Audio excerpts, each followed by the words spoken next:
श्रीमद् भगवद गीता दूसरा अध्याय 68वां श्लोक। तो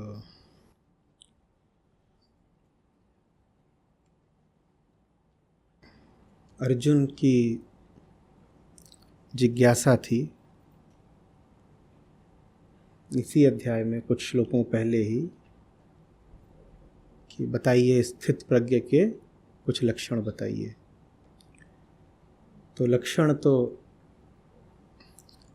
कृष्ण जब भी बताएंगे आंतरिक ही बताएंगे। यद्यपि अर्जुन की उत्सुकता बाह्य लक्षणों को जानने में थी।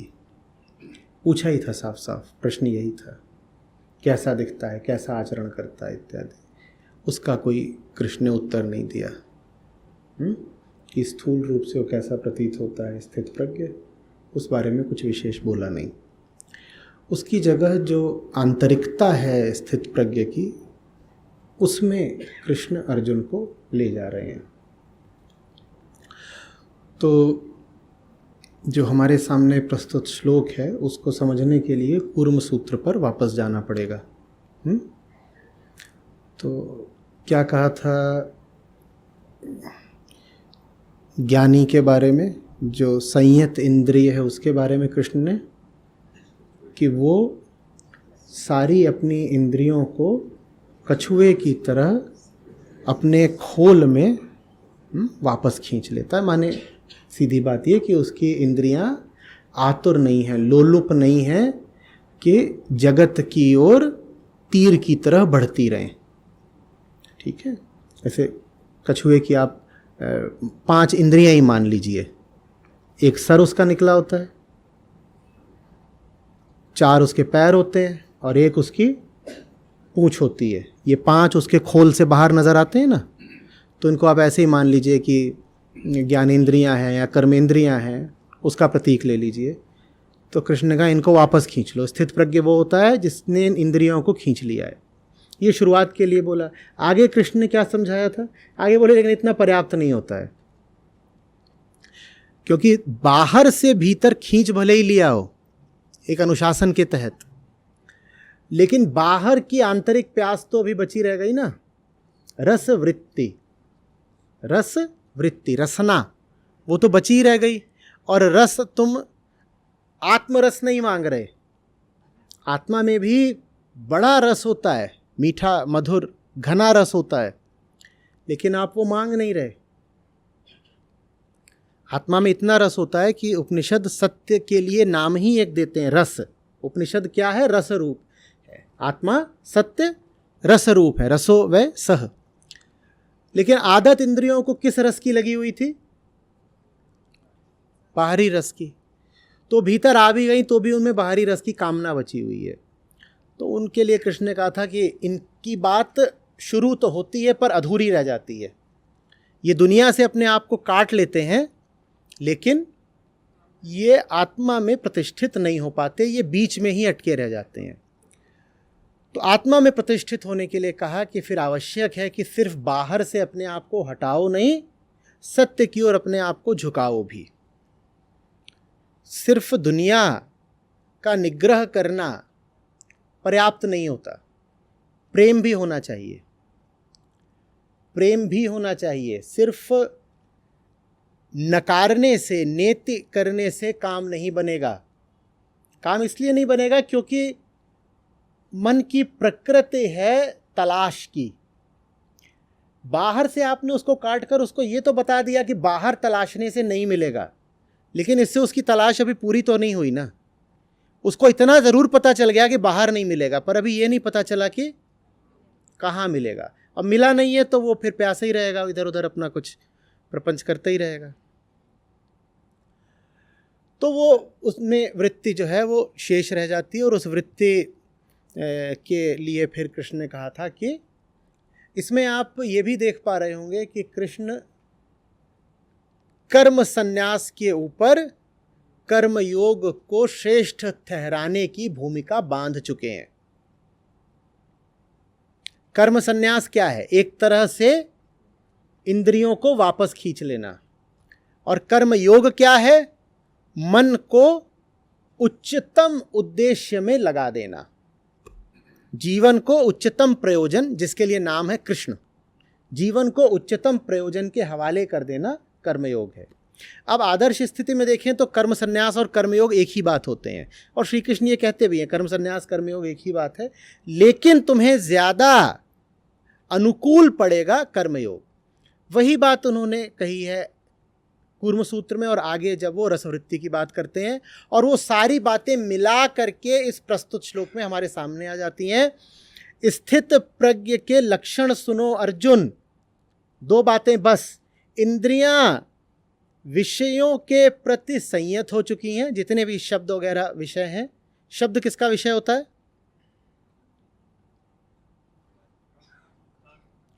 रूप किसका विषय होता है?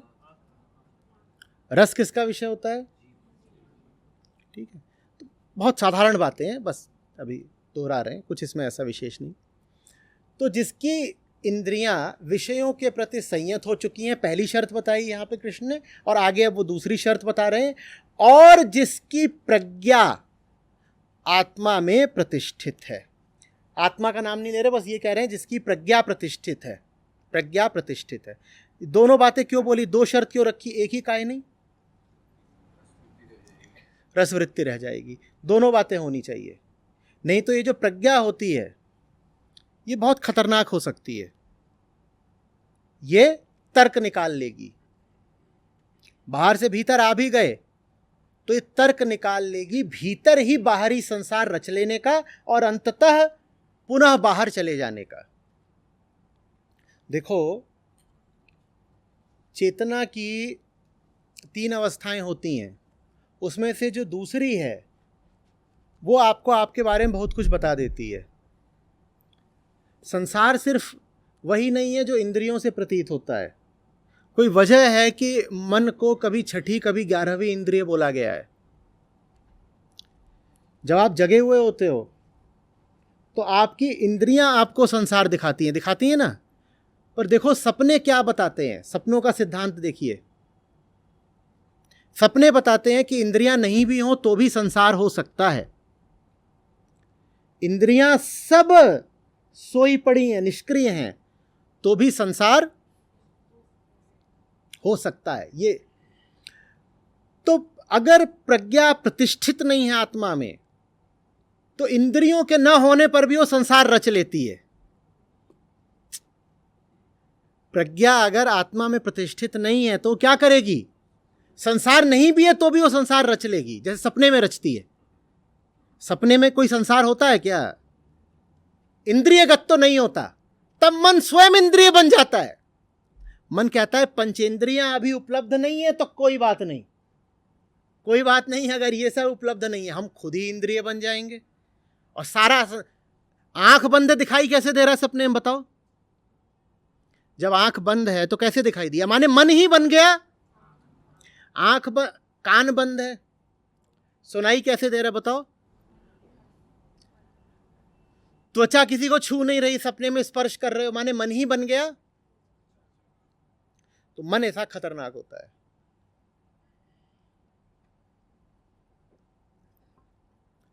वो स्वयं ही सारी इंद्रियां बन जाता है। मन ही अपने आप ही सारी इंद्रियां बन जाता है। तो इसलिए दोनों बातें जरूरी हैं। सुमिरन सुरति लगाए के, आप बताइएगा इसमें यही 68वां श्लोक है कि नहीं, और यदि है तो कैसे है?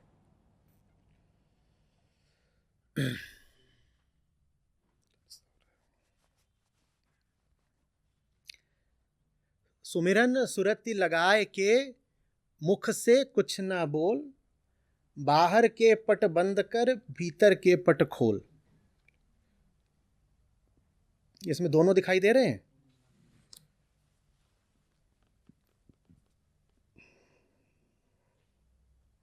दोनों कहाँ हैं?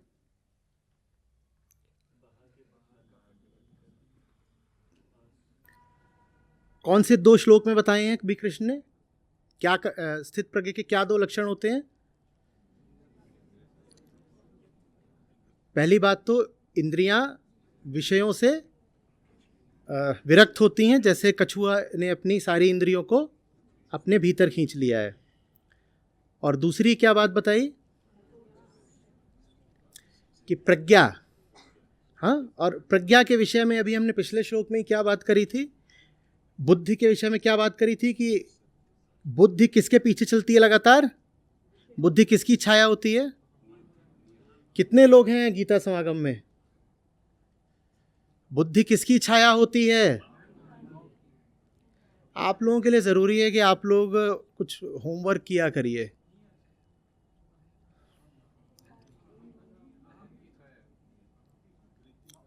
बुद्धि किसकी छाया होती है ना। अहम जिधर जाता है बुद्धि उसके पीछे पीछे अनुकूल तर्क लेकर के आ जाती है। ठीक है, तो बुद्धि प्रतिष्ठित है से क्या आशय हुआ, क्या प्रतिष्ठित है। जब कहा जाए कि प्रज्ञा प्रतिष्ठित है तो वास्तव में प्रज्ञा किसकी छाया है, अहम की छाया है। तो मैं कहूं आप अपनी छाया को कुर्सी पर बैठा दीजिए। प्रतिष्ठित करना माने बैठाना। मैं कहूं आप अपनी छाया को कुर्सी पर बैठा दीजिए, तो आशय क्या है मेरा, हाँ, आप बैठ जाइए। तभी तो आप नहीं बैठोगे तो छाया कैसे बैठ जाएगी।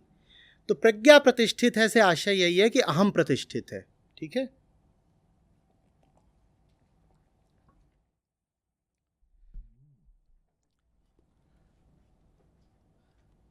बाहर के पट बंद कर, ये हुआ। और भीतर के पट खोलने से फिर क्या आशय हुआ कि मन आत्मा की ओर खुला हुआ है, उधर उसी दिशा में देख रहा है। दोनों काम एक साथ नहीं करोगे तो फंस जाओगे। अगर दोनों में से सिर्फ कोई एक ही कर रखा है तो दिक्कत आ जानी है। और इसीलिए जो भी चीजें दुनिया में छोड़ने लायक होती हैं उनको छोड़ने में हमें तकलीफ हो जाती है, क्योंकि छोड़ तो देते हैं, छोड़ने के लिए एक तल का साहस चाहिए, लेकिन छोड़ने के बाद जो रिक्तता आई है उसे भरने के लिए एक बिल्कुल दूसरे तल का प्रेम चाहिए।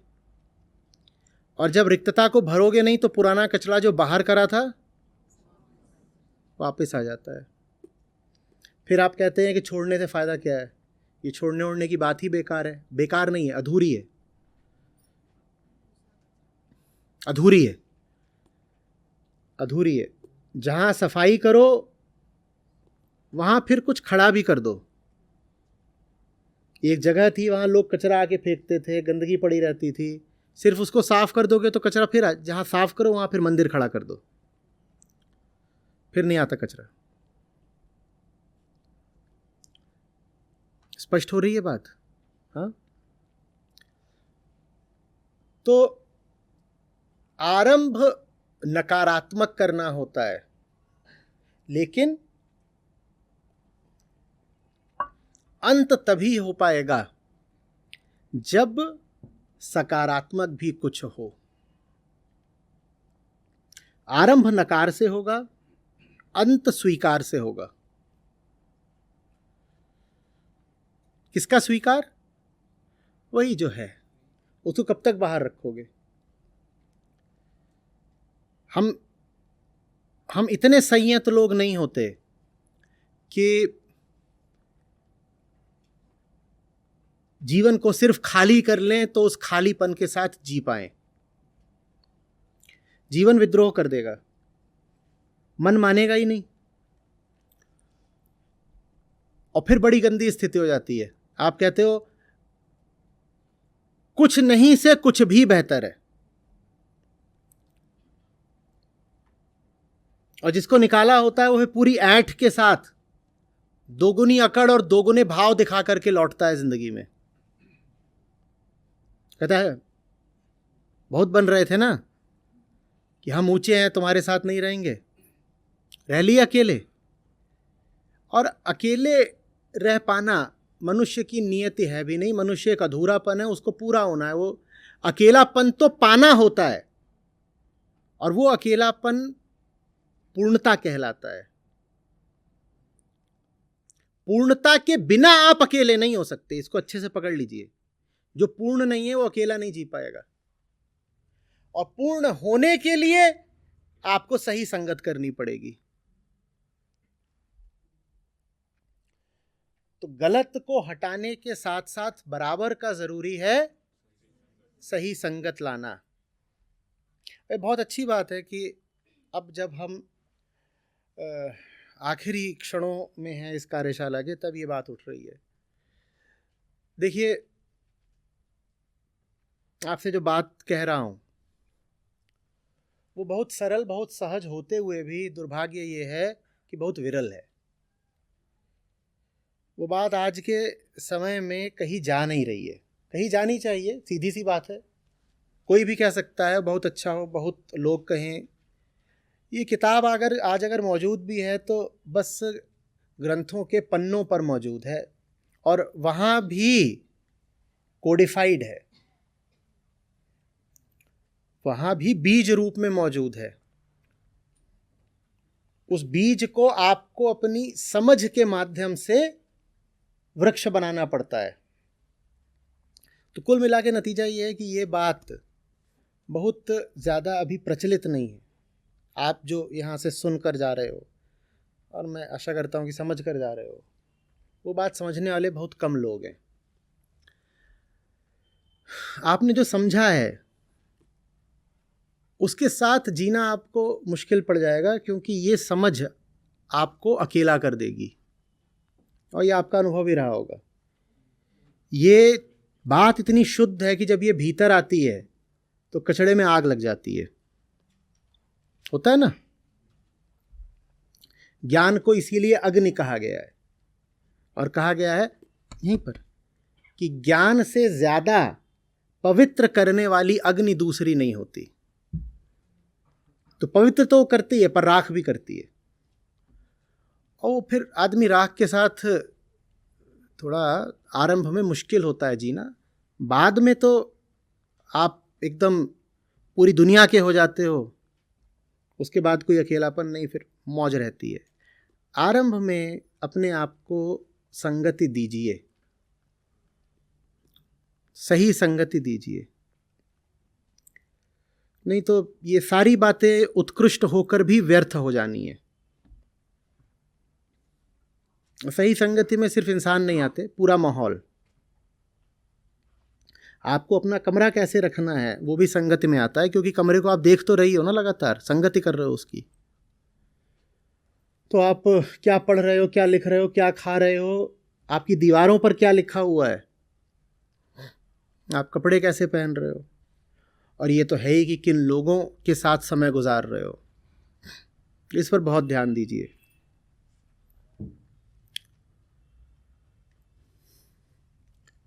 जितना ज़्यादा हो सके सही लोगों के साथ उठने बैठने की, हो सके तो एक समुदाय सा ही बनाने की कोशिश करिए, क्योंकि ये तो हम सब करते ही हैं ना। आप में से कोई ऐसा नहीं होगा जो कम से कम 20 तरह के व्हाट्सएप ग्रुप्स पर नहीं मौजूद हो। और ग्रुप क्या है? ग्रुप माने एक तरह का समुदाय ही, तो दल। तो जब ग्रुप पे रहना ही है तो सही ग्रुप्स में रहना शुरू करिए, और नहीं है कोई सही ग्रुप तो आप बनाइए।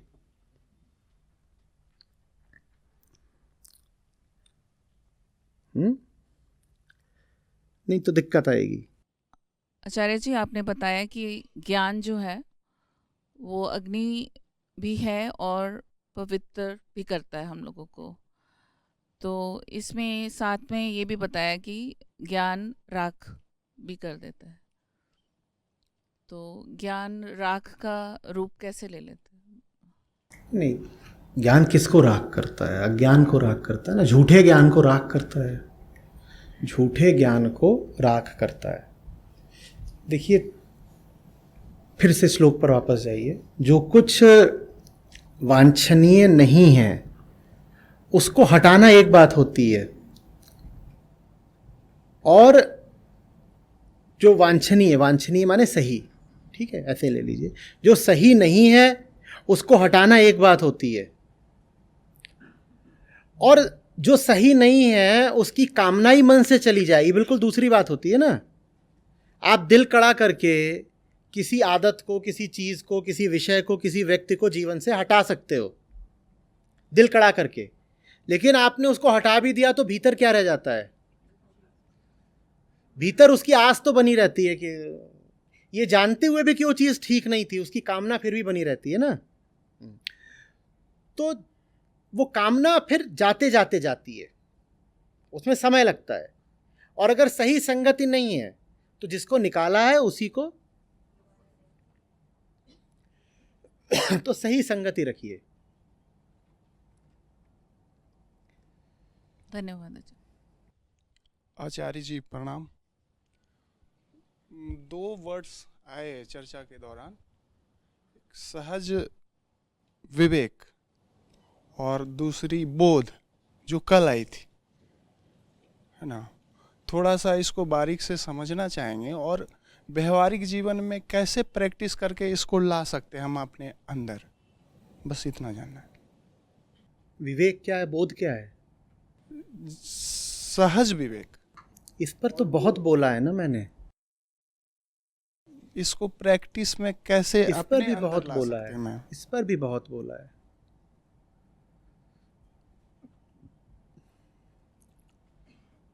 इस पर बहुत चर्चा करी है। गीता से संबंधित जो बिल्कुल इसी श्लोक में बात स्पष्ट ना हो रही हो वो पूछें। देखिए, मैं आपके प्रश्न का सम्मान करता हूं, लेकिन एक थोड़ी सी मेहनत लगती है वीडियो सर्च कर लेने में। ये जो हमारा सम्मुख संवाद है, इसको उस थोड़ी सी मेहनत का विकल्प मत बनाइए। हम आमने सामने इसलिए नहीं बैठे हैं कि जो चीज़ मैं पहले ही बोल चुका हूं वो मैं यहाँ फिर दोहराऊं। विवेक जीवन में कैसे उतरे, सहजता क्या होती है, बोध क्या होता है, क्या करें, इस पर सैकड़ों घंटे की बातचीत उपलब्ध है ना। तो मुझे अच्छा लग रहा है कि आप आतुर हैं जानने के लिए, पर जब आप कोई प्रश्न पूछें तो पहले उसमें थोड़ा सा रिसर्च, इसीलिए ये जो पूरा आपको स्टडी मटेरियल है वो पहले दिया गया था, है ना। तो इसको मैं ले लूँगा। मेरे ख्याल से आप गीता समागम में होंगे तो आप आगे भी कभी प्रश्न पूछ सकते हैं। आप पहले लेकिन उसको थोड़ा पढ़ लीजिए, देख लीजिए, फिर मैं इसको ले लेता हूँ। जी आचार्य। नमस्कार आचार्य जी। अभी जो आपने कहा कि गलत हटाना के साथ साथ कुछ सही भी जोड़ना पड़ेगा, और मैं एग्जैक्टली आजकल वही करने की कोशिश कर रहा हूँ, जिसमें मैं एग्जैक्टली वही स्ट्रगल कर रहा हूँ। और मैं आपके इसी से रिलेटेड एक पहले शिविर में भी आया था, जिसमें आप कॉर्पोरेट लाइफ से मोर स्पिरिचुअल लाइफ में ट्रांजिशन किया था, जिसमें आपने एक एक्सेल स्प्रेडशीट बनाई थी, फ्री मैन बाय मार्च, जिसमें आपने प्लान किया था कि कैसे कैसे आप ट्रांजिशन करेंगे from corporate life to this life. तो मैं इस वक्त मिड लाइफ हूँ, नाइदर यंग नॉर ओल्ड, और मैं कोशिश कर रहा हूँ फैमिली और कॉर्पोरेट लाइफ से ट्रांजिशन करके मोर टाइम स्पिरिचुअल लाइफ को दूँ, may be quit job, may be do something else. लेकिन वही हुआ है, मैंने कुछ कुछ चीज़ें छोड़ने की कोशिश की, वो आसानी से होती हैं, लेकिन उसको रिप्लेस करके जो सही चीज़ें डालने की कोशिश करते हैं उनमें एग्जैक्टली वही चैलेंजेस आ रहे हैं। एक आध दो चीज़ ट्राई की लेकिन वो काम नहीं बना। तो मुझे ऐसा लगता है कि ये एब्रप्ट डिसीजन शायद लेना पड़े, जैसे लोग कहते हैं ना वानप्रस्थ या संन्यास, जिसमें वही बातें हैं, टाइम मैनेजमेंट, मल्टीटास्किंग नहीं हो पाती है। ऐसा लगता है कि छोड़ो ये सब कुछ जो चल रहा है एंड देन डू फुली। ये जो ट्रांजिशन है ये कैसे किया जाए, ये चैलेंजेस हैं। एकदम व्यक्तिगत स्थितियों पे निर्भर करता है इसका। कोई ये तो आपको अपने व्यक्तिगत जीवन में साहस दिखाना होगा, और एब्रप्ट भी सही हो सकता है, फेज्ड आउट भी सही हो सकता है, वो सब कुछ अपनी स्थितियों पे निर्भर करता है। देखिए, गीता आपको सूत्र बता सकती है, आपको ये भी बता सकती है कि आपके मन में मोटे तौर पर क्या चल रहा है, आपको आपकी वृत्तियों से परिचित करा सकती है। लेकिन जो स्पेसिफिक विशिष्ट आपको निर्णय लेने हैं वो आपको गीता नहीं बता पाएगी, मैं भी नहीं बता पाऊँगा, वो तो आपको स्वयं ही लेने हैं। तो साहस उसके लिए चाहिए होता है, विवेक चाहिए है, बाकी तो आपको ही देखना है, इसमें कोई कैसे बता पाएगा। कभी ये भी ज़रूरी होता है कि आप आगे के 2 साल की योजना बनाएं, फ्री मैन इन मार्च, और कभी ये भी होता है कि तत्काल कर दिया। ये तो आपको अपनी ही बुद्धि का प्रयोग करके सोचना होगा कि अभी करूं, आगे करूं, कितना नफ़ा कितना नुकसान इसमें। और इसी से रिलेटेड फिर मेरा एक बहुत क्विक क्वेश्चन है, जब वृत्तियां भारी पड़ती हैं, सही जानते हुए भी ज्ञान है सही करने का, उसके लिए कैसे क्या मैं जानता हूँ उसके लिए कैसे कुछ नहीं होता, नहीं, कुछ नहीं होता। आप कभी मेडिटेशन या आई नो कि आप मेथड्स पे नहीं जाते हैं, मतलब ये मैं जानता हूँ अच्छे से, तो इसलिए मेरा ये सवाल था कि तो फिर वो वृत्तियों का वेग किसी भी किस्म की नहीं, मैं वृत्ति हो सकती मेथड्स को मना नहीं करता, मैं कहता हूँ प्रत्येक स्थिति के लिए एक अलग मेथड होता है और उस मेथड का निर्धारण सिर्फ आप कर सकते हैं। मैं ये नहीं कहता कि कोई मेथड नहीं होता, मैं कहता हूँ कोई निश्चित मेथड नहीं होता। मेथड तो होता ही है। हर स्थिति का सामना करने के लिए आप कुछ तो युक्ति करते ही हो ना। युक्ति प्रथम नहीं होती, युक्ति नियत के पीछे चलनी चाहिए। तो युक्तियां बदलती रहती हैं, वो आपको देखना है कि किस समय क्या युक्ति लगानी है। उसके लिए हमारे पास क्या है, बुद्धि है कि क्या आपको युक्ति लगानी है।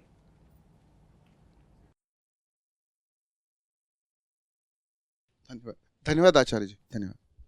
वैसे वो free man by March was very good, मतलब जिसमें आपने बताया कि टारगेट को, एक हाई स्पिरिचुअल टारगेट को भी कैसे फेज आउट करके करना था, दैट वाज रियली हेल्पफुल। मैंने उसको यूज भी किया है actually. Thank you so much. प्रणाम आचार्य जी। जो आपने बताया कि वृत्तियों को जैसे हम खींच लेते हैं कछुए की तरह, ये प्रयोग जीवन में कई बार किया, और जैसे आपने बताया ठीक वैसे ही वापस कुछ अलग ढंग से, अलग रूप से फिर वो आती रही। लेकिन पिछले सत्र में जब मैं आया था तो आपने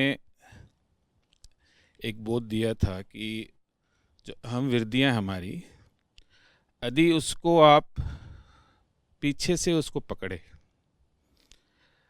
उसके पीछे जो करता है उसको पकड़े, तो फिर वो निकल जाएगी। और ठीक वैसे ही हुआ। और उसमें कहीं पे भी वैक्यूम नहीं रहा। उसमें दोबारा उस चीज़ की तलफ ही नहीं रही। उसको किसी चीज़ से रिप्लेस नहीं किया। पहले पदार्थ के ऊपर केंद्रित थे, अब सीधा कर्ता के ऊपर उसको पकड़ा, तो वो कर्ता ही अपने आप मिट गया। ये भी संभव है कि इसके आगे भी ये फिर वो वापस आ सकता है। हाँ बिल्कुल, एकदम संभव है। संभव नहीं, आप अपनी ओर से तैयार रहिए, निश्चित जानकर चलिए कि वापस तो आएगी ही आएगी, क्योंकि कहीं गई नहीं है। इतना नहीं आसान होता। माया मरी, ठीक है, और मोटी माया सब तजें, तो वो झीनी होकर के मौजूद रहती है। झीनी माने सटल, वो मौजूद तो रहती ही है।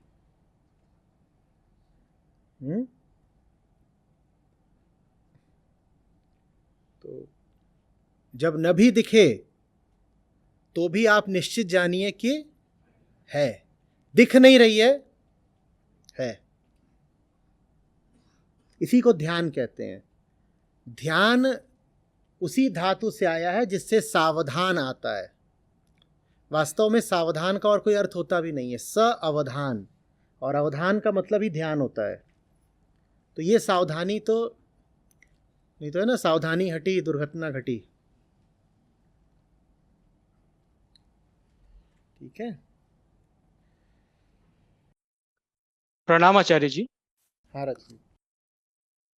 आपने श्लोक क्रमांक 66 में एक नमूना, एक मॉडल बताया था 3 तल का। हम्म।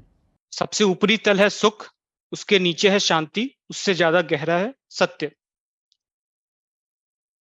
इसको मैं उस मॉडल से रिलेट कर रहा हूं जो पहले आपने बताया था, विचार, वृत्ति और आत्मा। कि विचार जो है वो, सुख जो है वो विचार में हमें मिलता है, और शांति जो हमें वृत्ति में मिलती है, और जो आत्मा है वो तो सत्य है। इस तरीके से मैंने उसको देखा, क्योंकि अ, हाँ, ये एक ऑब्जर्वेशन था। और इस बार पाठन सामग्री में कट उपनिषद हमें दिया गया था। तो कट उपनिषद में नचिकेता जो है 3 वर मांगता है। वो बिल्कुल इस मॉडल से मिल गया जो आपने बताया था, सुख, शांति और आत्मा। नचिकेता जो 3 वरदान मांगता है, उसमें पहला वरदान है मेरे पिता को सुख मिले, दूसरा वरदान है मुझे स्वर्ग तुल्य शांति मिले, और तीसरा वरदान है मुझे आत्मा मिले। तो ये भी एक रीडिंग मटेरियल से मुझे एक ऑब्जर्वेशन मिला।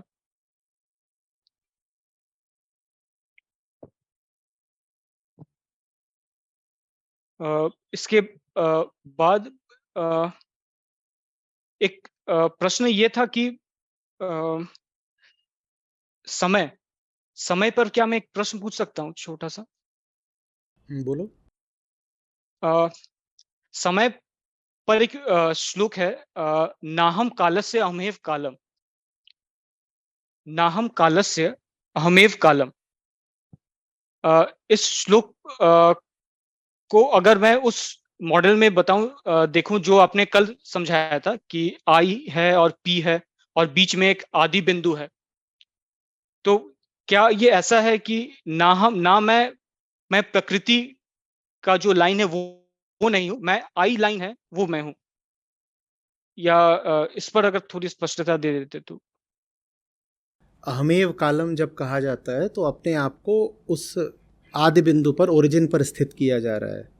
मैं काल का हूँ जब कहा जाता है तो जो दाईं तरफ, बाईं तरफ का एक्सेस है आई, आप अपने आप को वहाँ स्थित कर रहे हो। तो कहा जा रहा है कि मैं अहम नहीं हूँ, मैं आत्मा हूँ, बस इतना है। नाहम कालस्य माने मैं अहम नहीं हूँ, अहमेव कालम माने मैं आत्मा हूँ, बस इतना है।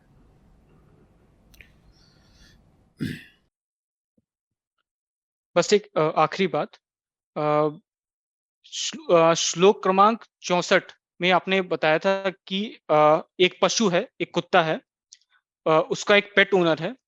तो जब वो कुत्ता अपने पेट ओनर के वशीभूत रहता है, तब वो प्रकृति में भयमुक्त होकर विचरण कर सकता है, क्योंकि प्रकृति में भेड़िए हैं।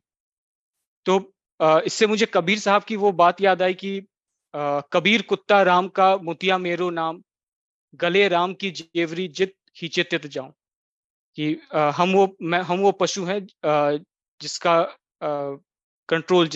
कंट्रोल राम के हाथ में है। वो चीज मुझे दिखी थी। ठीक है, बढ़िया, अच्छा है। संबंध बैठाना हमेशा अच्छा रहता है। सब चीज़ें एक दिखने लगें, बहुत शुभ बात है। धन्यवाद। नमस्कार आचार्य। मेरा प्रश्न है कि मन पे ये बात हो रही थी, तो अपने आप को जब लगातार अवलोकन हम करते हैं, तो क्या ये मनोवैज्ञानिक अभ्यास पर है? क्योंकि जो अवलोकन है वो कौन कर रहा है? तो सत्य और आत्मा तो निर्लिप्त है, तो फिर आत्म अवलोकन भी है तो कौन कर रहा है? अहम, अहंकार।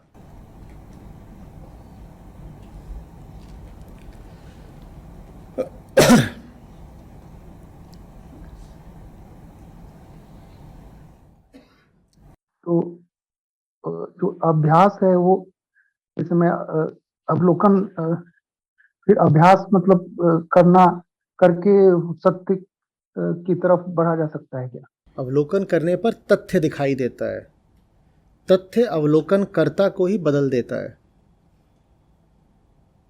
आप अपनी मान्यता लेके भी जाएं कहीं और वहाँ का तथ्य दिख जाए तो आपकी मान्यता टूटती है ना।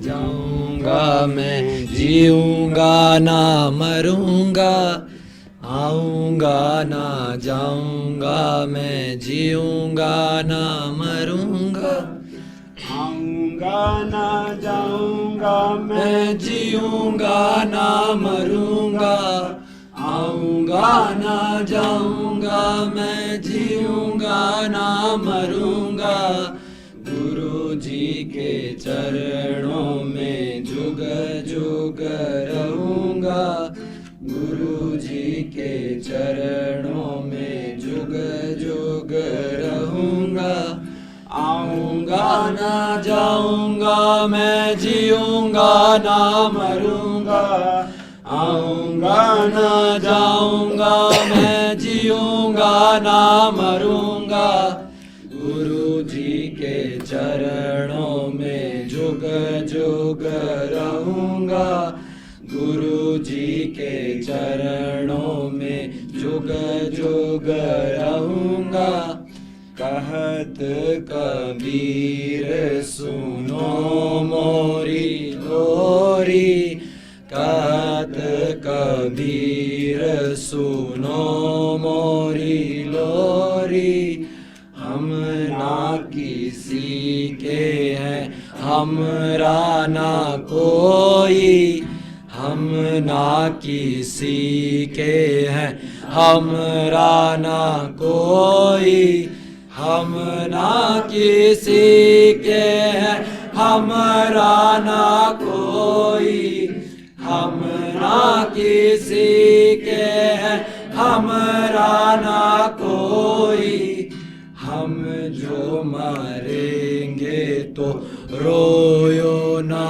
कोई, हम जो मरेंगे तो रोयो ना कोई, आऊंगा ना जाऊंगा, मैं जीऊंगा ना मरूंगा, आऊंगा ना जाऊंगा, मैं जीऊंगा ना मरूंगा, गुरु जी के चरणों में जुग जुग रहूंगा, गुरु जी के चरणों में जुग जुग रहूंगा, आऊंगा ना जाऊंगा, मैं जीऊंगा ना मरूंगा, आऊंगा ना जाऊंगा, मैं जीऊंगा ना मरूंगा।